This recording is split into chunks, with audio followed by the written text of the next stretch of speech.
let's talk about the midfield. Guys, I believe that there's something off about our midfield. I don't know what it is. No, I actually know what it is. I'm just a little bit hesitant to say the name because I know I'm going to get pelters. I know I'm going to get backlash. I know I'm going to get people saying, what are you talking about? But guys, and look, history has shown me that every time I talk about a player, I'm never wrong. So, I'm never wrong. Like if I pick up something and I notice something, I'm usually the first one to pick it up. So I wanted to talk about this midfield situation because I've been hinting at it.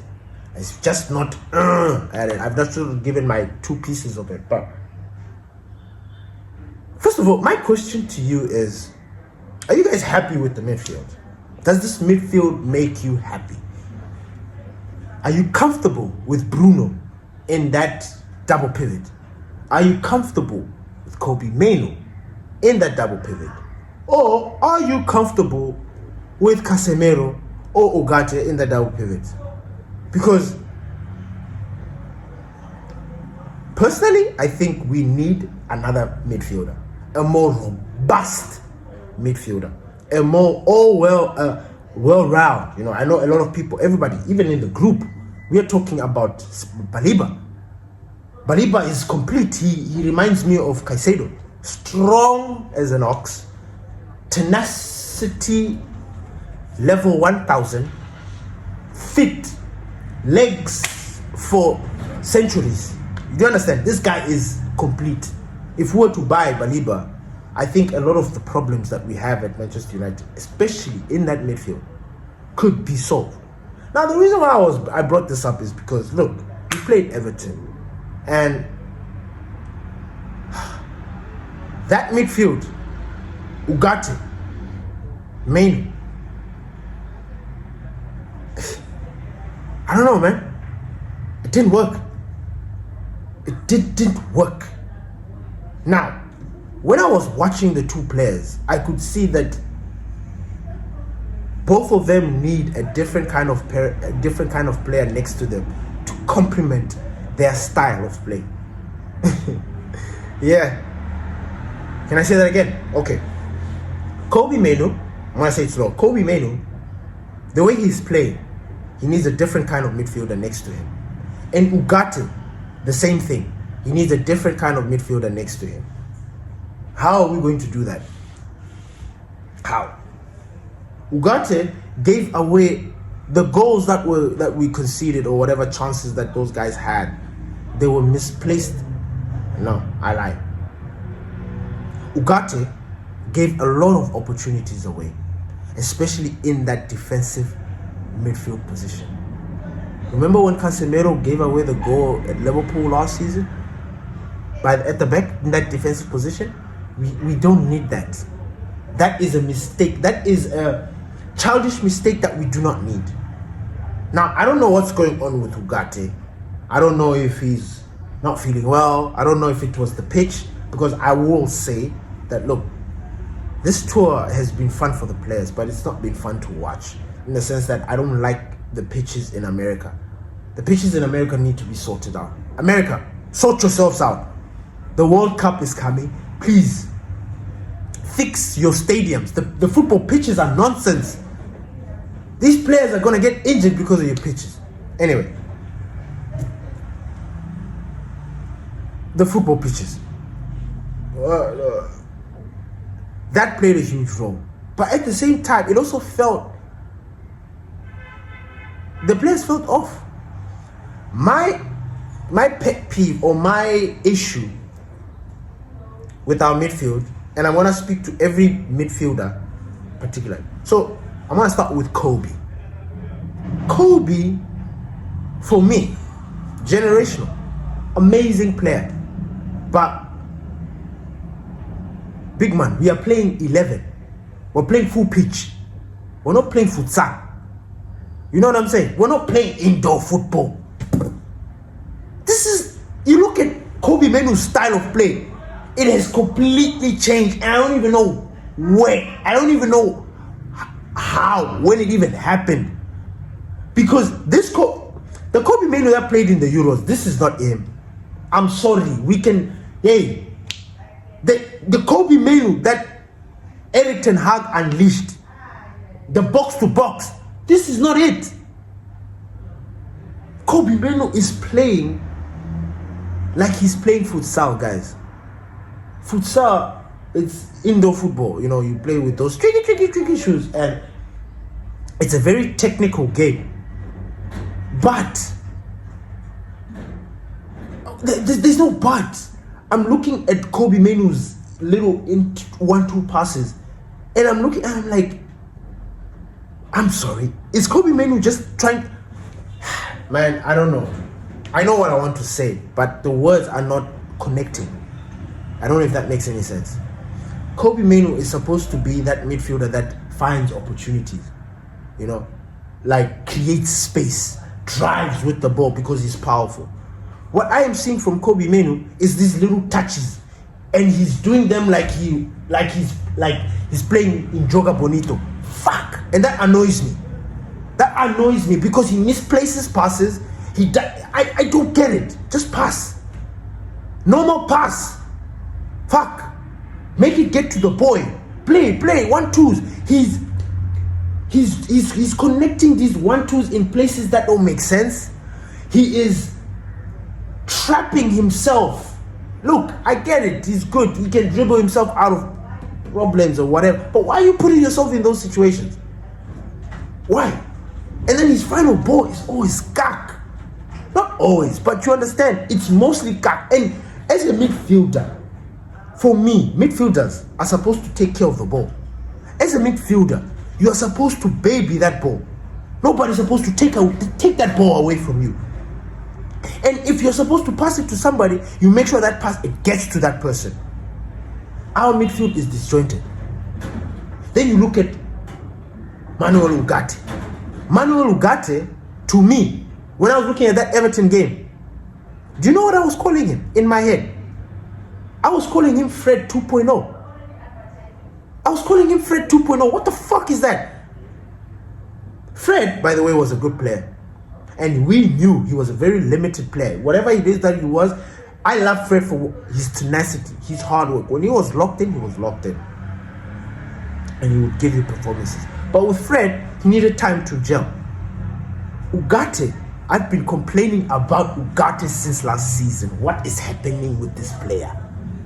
Has PSG sold us a dream or what? What is happening? We bought him for about 50 something for him to bench, for him to make mistakes like he did against Everton when we are 2 weeks away from the Premier League start. Nah. What the fuck is happening? What's wrong with Urgate? Somebody explain it to me. He plays, when I say McFred, on his good day, he's a good player. When he's having a worldie, he will have a worldie. But if he's having a shit day, oh my God, when it rains, it pours. And that's the thing that I don't get about Manuel Urgate. Then we move on to Casemiro. Casemiro, we know, is legend. We've given him his respect. Look, boss, we understand. You are a legend. You have no problem with anybody. Fortunately for you, you're slow. Unfortunately, you miss tackles. Like, you are past what you used to be. And we understand that. And we are okay with that. And we are very graceful to you about that. We need that same rhythm that he had with Bruno last season, where he was locked in. We need a very fit Casemiro. Because now, what I'm about to start telling you that I think will just drive you guys crazy is this Bruno situation in the midfield. Now, if there's one thing that I approve, is that I know, look, you can call me, hey, I'm just supporting everything that Amorim does. No, he's my gaffer. He's telling us how he wants things to move. It is my job to interpret what he's trying to do for us. Now, I've interpreted Bruno Fernandes is perfect in that 8.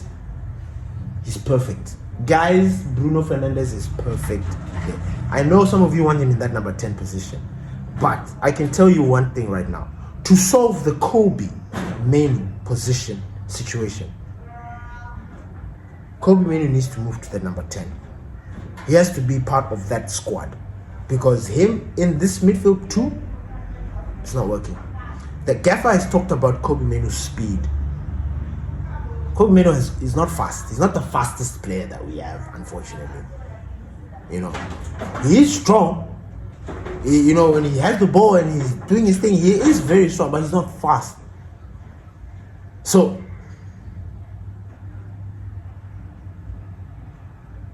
Kobbie Mainoo, I don't know, bro. I just thought that I need to tell you about this midfield situation because I'm seeing the problems. And we're not looking to get a midfielder. So already you can see. So there's the Casemiro slow and him missing tackles. He's fit, he's good, but we need to tighten up ship there. So with Casemiro, we're not gonna say much, but we can already see in the preseason that you know. But like I told you, Casemiro needs games. He needs to keep on playing. Man, the more he plays, the more deadly he becomes. I don't know if he's gonna get that. Urgate, I do not understand. He's on and off. Like he has this tendency of being very good in the game, and he has a tendency of being very poor. I don't like that. If there's anything we need to move him on. Like if that's the case, this thing of holding on to players that are not gonna serve us. Kobbie Mainoo needs to stop playing football like he's playing futsal. It is annoying, especially for me. I'm annoyed every time I see Kobbie Mainoo play. I enjoy it, but when he makes a mistake because he's trying to chop the ball in a futsalish way, pisses me off. I'm like, what the fuck are you trying to do? Just like Bruno, when he tries a Hollywood pass that makes no sense, when he tries to ping to somebody who is, quite frankly, it's not necessary for him to ping all the way that way, you know. So I don't know, but I can tell you that we do have a midfield situation. Toby Collier is leaving on loan. We were linked to midfielders. There's a midfielder that Manchester United can go for. His name is Casado, Marc Casado from Barcelona.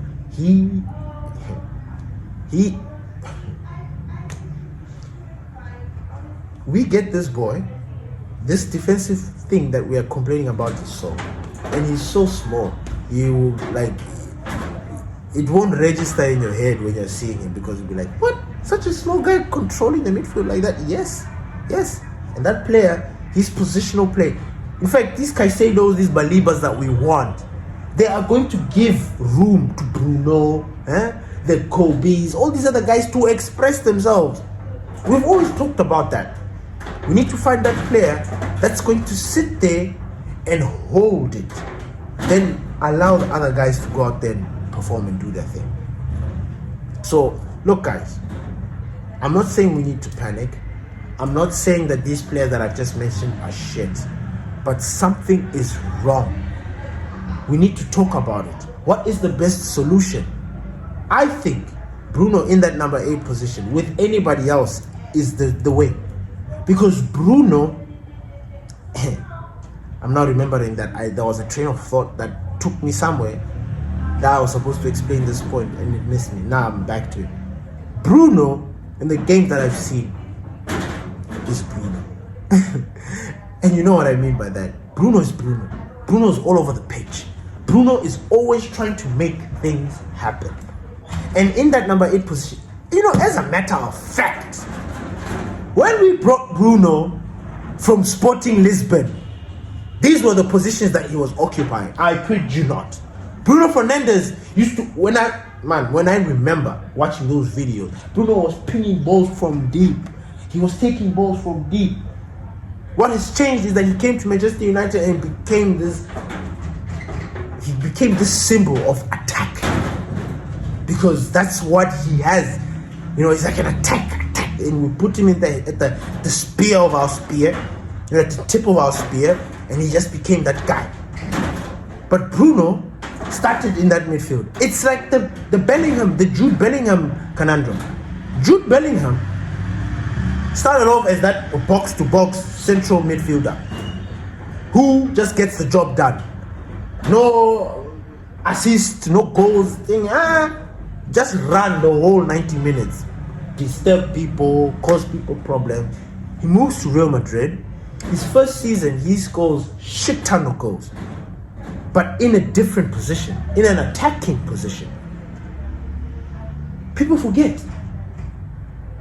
Why wasn't Jude Bellingham scoring all those goals when he was playing in that deep position when he was playing for Dortmund? Why? It is the positioning. Then they moved him. Now Carlo Ancelotti moved him, and when he moved Jude Bellingham, he fucking confused the world. People didn't even see it happen. Because now people were now looking at Jude Bellingham as an attacker, and he's not. He is a central midfielder. Just in the midfield, that's his job. There and there. Boom, boom, boom, boom. He's not only up top. He has the skills and attributes to do the job, but that's not his thing. Same as Kobbie. Same as Bruno. Bruno is one of the best attacking midfielders in the game. His numbers speak for themselves. His chances created are unbelievable. He is literally somebody that is itching every game, every minute, every second to provide you with an assist. Like Bruno's like this. Can I give you a chance? There you go. Take a chance. Like Bruno is always itching to give people chances. Like he's always itching to give an assist. That's how good our player is. Now we are trying to confine him by trying to say, he needs to be in this attacking midfield thing. He didn't start off there. Bruno Fernandes was not just an attacking midfielder. He was a central midfielder that had attributes that he had good attributes when it came to attacking. But he's a well-versed thing. We just choose to... No. So Bruno in that midfield position helps, first of all. He'll help whether it is Urgate, Casemiro, with picking passes.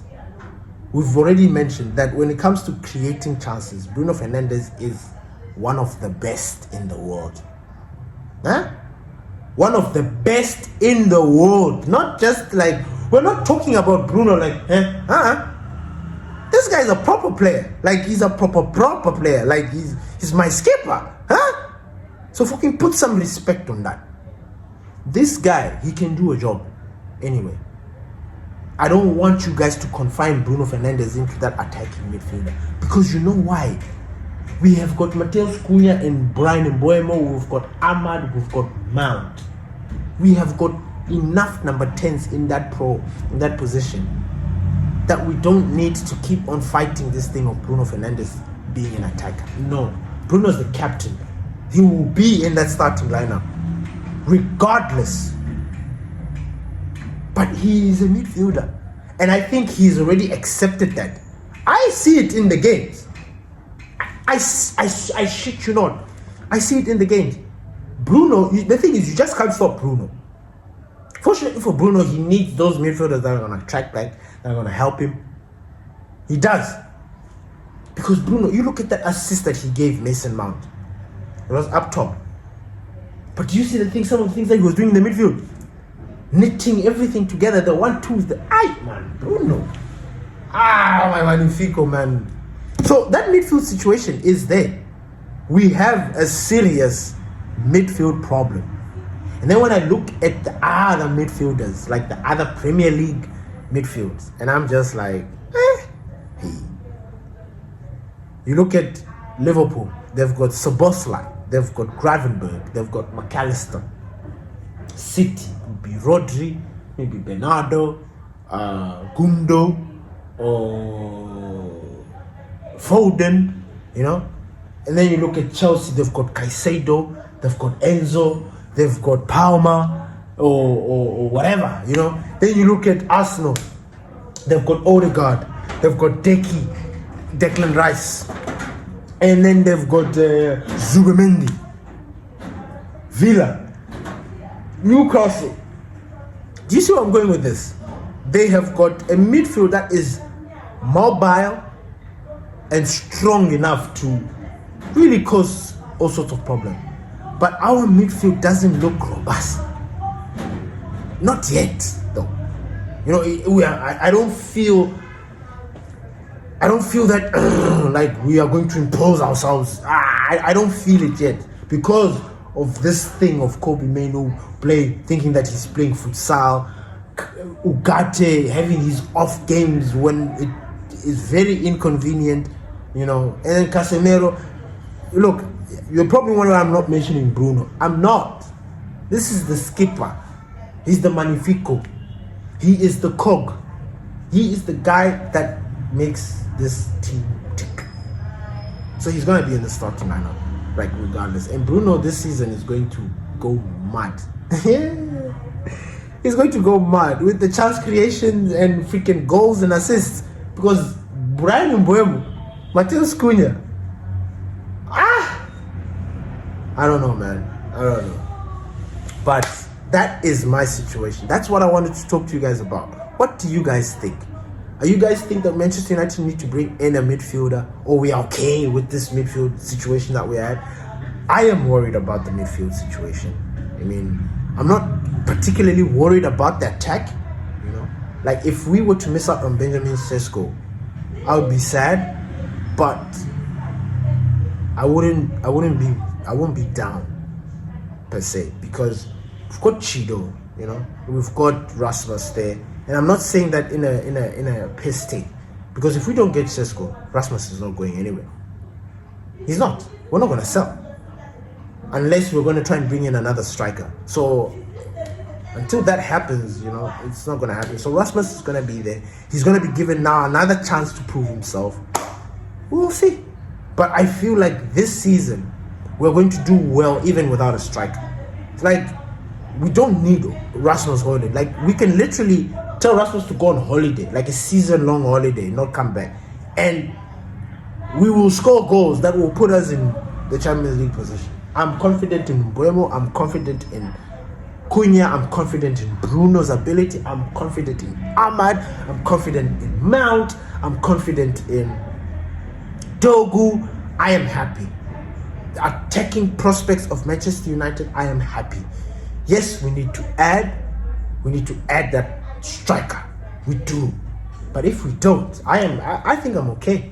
And based on the season that we're about to have, we don't really need a big roster. We don't. So moving into this, man, I'm excited. I'm excited for the season, guys. I really am. I'm pumped for it. I don't mean it in that way, like I'm trying to be like this toxic positive. No. I really mean it. I watch my players. I like what I see. I'm happy. Some people are complaining. Yes, that Everton game, we did lose our heads at some point. But the overall, I was impressed. The attacking, we are going to be a very big problem next season when it comes to attacking. Counter-attacks. Thank you, everybody, for listening to the Glorious Podcast. It's me, Don Benito. Deuce.